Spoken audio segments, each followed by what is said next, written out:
Have you recently or sometime in the past signed a contract with the devil, granting him access to your soul upon your death? Did you know that you have protection under the Cain and Abel Act, under Section 14b?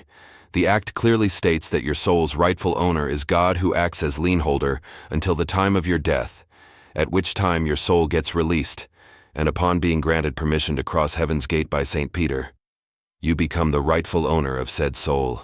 This act has not prevented the devil from gathering up souls from individuals unaware of the act. It is stated in the act as a provision that all unaccounted for souls will be accounted for at the time of the second coming. But people should be aware that within the fine print there is an exception where God and the devil can mediate those unaccounted souls and negotiate rightful ownership. Hi, I'm attorney Abraham of Abraham & Associates.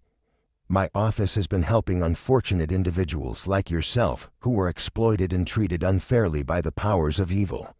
If you would like to regain access to your soul, don't hesitate. Call us now at the number you see below. Yeah. Well, I went down to Georgia thinking I could beat the devil like that guy in that one song. Man, let me tell you, that dude must have been one hell of a fiddle player because that devil is damn good. Anyway, that devil took my soul and I thought I was doomed for eternity, but Abraham got me my soul back and now I could care less about that fiddle playing. I made a deal with the devil many years ago. He gave me a wonderful life with more money than I could ever need. I was living the lifestyle. As I started getting older, the thought of what I traded to have that life began giving me panic attacks.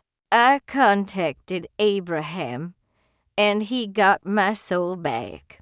Of course, I had to give up my luxurious lifestyle, but now I can sleep at night knowing I won't spend eternity in hell. Clients always want to know if they must surrender what they received from the devil in exchange for their soul. Yes, upon seeking legal support, those assets are considered void. Even though God will enter negotiations with the devil for unaccounted for souls, you run the risk of your soul being subject to a negotiated sell-off if heaven determines your soul has received too much wear and tear from the horrendous environment that hell causes. Abraham & Associates have consulted experts in the field of life after death, and their number one mention of concern is that there is just no way to know when the second coming has or will be scheduled. A person, upon their departure, could find themselves under the devil's jurisdiction for thousands of years before negotiation talks even begin. They are also in agreement that just a limited time in hell could make one too spiritually damaged to make the journey up to heaven. So act now and get back what will be rightfully yours.